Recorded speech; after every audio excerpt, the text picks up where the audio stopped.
So we're going to talk a little bit about the lines, leaders, and tippets that you're going to need for your next trip to the Bahamas. First and foremost, we're going to use a weight forward floating line.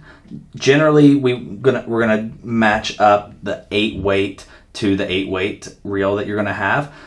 We also have a 9 weight set up here for a permit as well. Again, a traditional, flat line, weight forward floating line is going to be just fine.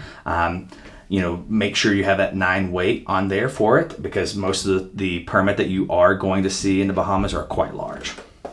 The next line that we're going to talk about is just matching up your tarpon line. Again, most of the time you can get away with a weight forward line. You may want to bring a intermediate line as well, as some of those fish are going to be a little bit deeper, and it'll give you an opportunity to get down to where more of those schooled up fish can be. As far as leaders go, we want to go with a tapered fluorocarbon leader.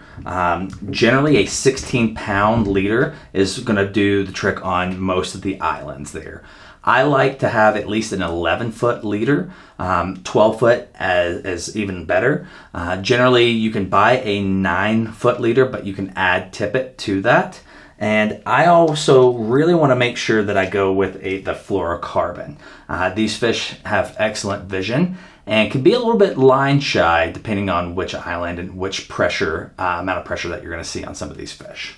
All right. If you do go for tarpon while you're in the Bahamas, make sure you have a tapered leader, but you really want to focus on getting a tapered leader with some of the shock tippet on there. So we want to make sure that we have about a 40-pound shock tippet on there. That way, whenever you're fighting those fish, it's gonna give a little bit more, and you're not gonna lose as many fish that way.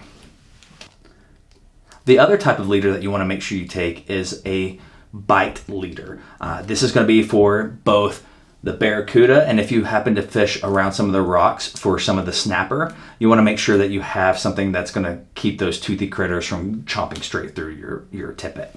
So again, just want to reiterate, we want to make sure that we have the weight forward floating lines that match your reels that you're going to take, in an 8, a 9, an 11 if you are going for tarpon.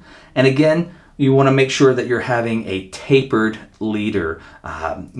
Generally speaking, 11 to 12 feet of 16-pound will do, even for permit as well. That's definitely just fine for that. And make sure that you take at least 8 leaders and take a couple of extra lines with you as well.